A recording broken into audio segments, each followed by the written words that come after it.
Post office GDS ग्रामीण डाकसेवक भरती 2025 तर पहा पोस्ट ऑफिस जीडीएस ग्रामीण डाकसेवक भरतीची फॉर्म भरण्याची तारीख या ठिकाणी गेलेली आहे आणि आता भरपूर मुलं पस्तावतात ज्यांनी फॉर्म भरला नव्हता। आता पोस्ट ऑफिस जीडीएस ग्रामीण डाकसेवक फॉर्म भरण्याची तारीख या ठिकाणी वाढणार नाही, एक लक्षात ठेवा। आणि पोस्ट ऑफिस जीडीएस ग्रामीण डाकसेवक भरतीमध्ये जे आपलं सिलेक्शन आहे तर यामध्ये लेखी परीक्षा नाही आहे, पेपर नाही आहे, ग्राउंड नाही आहे, इंटरव्ह्यू नाही आहे आणि उंचीची काही अट नाही, तर 10वीच्या पर्सेंटेजवर आपलं या ठिकाणी सिलेक्शन होते। बाकीच्या भरतीमध्ये जर पाहिलं आपण तर त्यामध्ये काही पेपर सुद्धा असते, ग्राउंड सुद्धा असते, मेडिकल असते, हे सर्व चयन प्रक्रिया झाल्यानंतर सिलेक्शन होते। पण पोस्ट ऑफिस जीडीएस ग्रामीण डाकसेवक भरतीमध्ये डायरेक्ट 10वीच्या पर्सेंटेजवर सिलेक्शन होते आणि डायरेक्ट डॉक्युमेंट व्हेरिफिकेशनसाठी आपल्याला बोलावले जाते। ठीक आहे, आता सर्वांनी जे पोस्ट ऑफिस जीडीएस ग्रामीण डाकसेवक भरतीचा फॉर्म भरलेला आहे आणि कोणकोणत्या ठिकाणी तुम्ही या ठिकाणी भरला आहे हे तुम्हाला या ठिकाणी माहिती आहे। तर ह्या वर्षी जे विद्यार्थी मित्रांनो कोणकोणत्या जिल्ह्यांचा कट-ऑफ कमी जाणार आहे याबद्दल आजच्या व्हिडिओच्या माध्यमातून आपण बोलणार आहे, जेणेकरून तुम्हाला सुद्धा एक अंदाज लागणार आहे की आपण ज्या ठिकाणी फॉर्म भरला तर तिथला कट-ऑफ कमी जाणार आहे की नाही जाणार आहे याबद्दल। ठीक आहे, तर आजचा व्हिडिओ खूप महत्त्वाचा होणार आहे, व्हिडिओ शेवटपर्यंत बघा आणि व्हिडिओला आताच लाईक करा। नमस्कार विद्यार्थी मित्रांनो, माझी नोकरी कॉर्नर यूट्यूब चॅनलवर मी गोपाल वानखेडे तुमचं सर्वांचं सहर्ष स्वागत करतो। तर मित्रांनो, व्हिडिओचा थंबनेल बघून तुमच्या लक्षात आलं असेल की आपला व्हिडिओ कोणत्या टॉपिकवर होणार आहे। व्हिडिओ सुरू करण्याच्या आधी आपल्या यूट्यूब चॅनलला सबस्क्राइब करा, जेणेकरून प्रत्येक भरतीचे अपडेट तुमच्यापर्यंत सर्वात आधी पोहोचेल। जास्त करून पोस्ट ऑफिस जीडीएस ग्रामीण डाकसेवक भरतीच्या रिलेटेड जास्त आपल्या चॅनलवर अपलोड करत असतो। ठीक आहे, तर सर्वांना एक कमेंट करायचे आहे विद्यार्थी मित्रांनो, तुम्ही ज्या ठिकाणी कोणत्या जिल्ह्यामध्ये फॉर्म भरला, कोणत्या डिव्हिजनमध्ये फॉर्म भरला हे नक्की या व्हिडिओ खाली कमेंट बॉक्समध्ये लिहा आणि तुम्हाला किती पर्सेंटेज आहे हे सुद्धा त्याच्यासमोर लिहा, जेणेकरून आपल्याला एक त्या ठिकाणी अंदाज लागणार आहे, सरासरी अंदाज या ठिकाणी लागणार आहे की त्या कोणकोणत्या जिल्ह्यामध्ये किती पर्सेंटेजवाल्या मुलांना या ठिकाणी फॉर्म भरला आहे। ठीक आहे, तर नक्की तुम्हाला या ठिकाणी कमेंट करायचे आणि तुमच्या ज्या ठिकाणी फॉर्म भरला त्या जिल्ह्याचं नाव लिहा आणि त्या ठिकाणी आपले पर्सेंटेज लिहा। ठीक आहे, तर आता पोस्ट ऑफिस जीडीएस ग्रामीण डाकसेवक भरतीचा जो रिझल्ट आहे विद्यार्थी हा जवळपास 22 ते 23 मार्चच्या अंदर तुमचा रिझल्ट लागणार आहे आणि पहिली लिस्ट लागणार आहे। ठीक आहे, तर पहिली जी लिस्ट लागणार आहे हे थोडीशी खाय लागणार आहे, जास्त लागणार आहे। ठीक आहे, तर पहिल्या लिस्टमध्ये आपलं सिलेक्शन झालं नाही तर दुसऱ्या लिस्टपर्यंत वाट पाहिजे, दुसऱ्या लिस्टमध्ये सिलेक्शन झालं नाही तर तिसऱ्या लिस्टपर्यंत आपल्याला वाट पाहिजे, तिसऱ्या लिस्टमध्ये सिलेक्शन झालं नाही तर चौथ्या लिस्टपर्यंत वाट पाहिजे, चौथ्या लिस्टमध्ये सिलेक्शन झालं नाही तर पाचव्या लिस्टमध्ये वाट पाहिजे, पाचव्या लिस्टमध्ये सिलेक्शन झालं नाही तर सहाव्या लिस्टमध्ये आपल्याला वाट पाहिजे आणि सहाव्या लिस्टमध्ये सिलेक्शन झालं नाही तर सातव्या लिस्टपर्यंत आपल्याला या ठिकाणी संयम ठेवायचा आहे। ठीक आहे, तर आपल्याला फक्त यामध्ये संयम ठेवायचा, कारण की यावेळी या पोस्ट ऑफिस जीडीएस ग्रामीण डाकसेवक भरतीमध्ये एकच वेळा रिझल्ट लागत नाही, एकच लिस्ट लागत नाही, तर 7 वेळा जे रिझल्ट लागते, 7 लिस्टा त्या ठिकाणी लागते। ठीक आहे, आणि त्यासाठी सुद्धा टाईम भेटते, एक लक्षात ठेवा। तर मी सुद्धा आपल्या व्हिडिओच्या माध्यमातून सांगणार आहे, जसं रिझल्ट लागला तर आपल्या चॅनलवर आपण कट-ऑफ लिस्ट त्या ठिकाणी टाकणार आहे, तर चॅनल तुम्ही सबस्क्राईब करून ठेवा। ठीक आहे, तर आता पोस्ट ऑफिस जीडीएस ग्रामीण डाकसेवक भरतीमध्ये कोणकोणत्या जिल्ह्यांचा कट-ऑफ कमी जाणार आहे तर याबद्दल मी तुम्हाला सांगून देतो, जेणेकरून तुम्हाला एक अंदाज या ठिकाणी लागणार आहे आणि कोणकोणत्या जिल्ह्यांचा कट-ऑफ जास्त जाणार आहे तर याबद्दल सुद्धा मी तुम्हाला सांगून देतो। ठीक आहे, तर सर्वात अगोदर मी तुम्हाला हे जिल्हे सांगून देतो ज्या ठिकाणी कट-ऑफ जास्त जाणार आहे। ठीक आहे, ज्या ठिकाणी कट-ऑफ जास्त जाणार आहे तर ते जिल्हे मी तुम्हाला सांगून देतो। तर पहा, अहमदनगरचा जो कट-ऑफ आहे हा हाय जाणार आहे, त्याचबरोबर अकोला डिव्हिजनचा कट-ऑफ सुद्धा हाय जाणार आहे, त्याचबरोबर जे अमरावती डिव्हिजनचा सुद्धा कट-ऑफ जास्त जाणार आहे, छत्रपती संभाजी महाराज नगर डिव्हिजनचा सुद्धा कट-ऑफ जास्त जाणार आहे, त्याचबरोबर जे बारामती डिव्हिजनचा सुद्धा कट-ऑफ जास्त जाणार आहे, बीड डिव्हिजनचा सुद्धा कट-ऑफ जास्त जाणार आहे, त्याचबरोबर बुलढाणा जिल्ह्यांचा सुद्धा कट-ऑफ जास्त जाणार आहे। या ठिकाणी जे जिल्हे असते आपले तर त्यामध्ये भरपूर मुलं फॉर्म त्या ठिकाणी भरते, एक लक्षात ठेवा।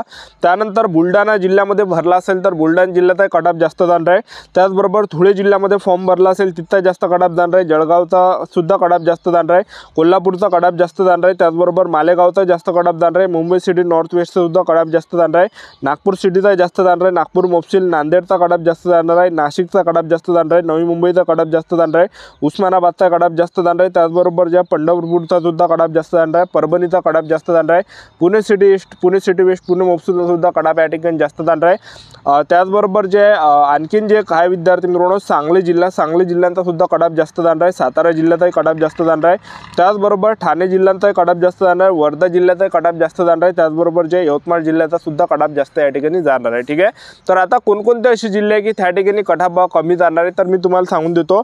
तर पहिला जो जिल्हा आहे तर तो आहे चंद्रपूर जिल्हा। तर चंद्रपूर जिल्ह्यामध्ये कट-ऑफ कमी जाणार आहे आणि जास्त मुलांचं चंद्रपूर डिव्हिजनला जास्त सिलेक्शन होणार आहे। तर 147 जागा आहे, म्हणजे 147 जागा तर 147 जण घेणार नाही तर ते जास्त घेते। ठीक आहे, पहिल्या लिस्टमध्ये जास्त मुलं घेते, दुसऱ्या लिस्टमध्ये जास्त, तिसऱ्या जास्त, म्हणजे 7ही लिस्टमध्ये भरपूर मुलं या ठिकाणी घेते चंद्रपूर डिव्हिजनचे. तर जास्त चान्स आहे चंद्रपूर डिव्हिजनमध्ये. त्याचबरोबर रत्नागिरी डिव्हिजनचाही कडाप कमी जाणार आहे, कारण की 94 जागा या ठिकाणी.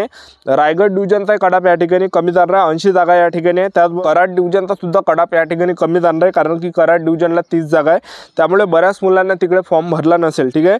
त्याचबरोबर मिरज डिव्हिजनचा सुद्धा कडाप कमी जाणार आहे, कारण की मिरज डिव्हिजनला 3च जागा, तर त्या ठिकाणी जास्त मुलांनी फॉर्म भरला नसेल, 3 जागेवर जास्त मुलं फॉर्म भरत नाही. ठीक आहे.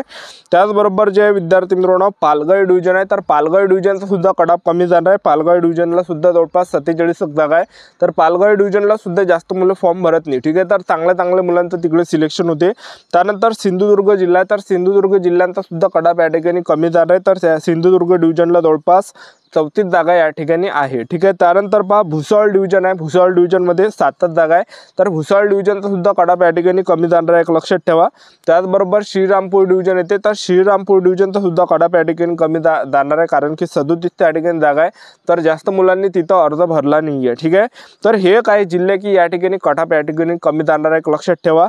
आणि सर्वात कमी कडाप आणखीन जाऊ शकते, तर तो गोवा डिव्हिजनचा सुद्धा कडाप कमी जाऊ शकते, कारण की गोवा डिव्हिजनला ह्यावेळेस 24 जागा आहे, ज्यामध्ये कॅटेगरीनुसार जर पाहिलं एससीच्या जवळपास 2 जागा आहे, 2-3 जागा, एसटी कॅटेगरीच्या सुद्धा 2-3 जागा आहे, ओबीसी कॅटेगरीच्या सुद्धा जवळपास 1-2 जागा असेल. त्याचबरोबर ईडब्ल्यूएस कॅटेगरीच्या सुद्धा 1-2 जागा असेल, आणि त्याचबरोबर ओपन कॅटेगरीच्या जागा आहे, तर ह्या जवळपास जास्त, आणि पीडब्ल्यूडीची एखादी सीट त्या ठिकाणी असणार आहे. ठीक आहे.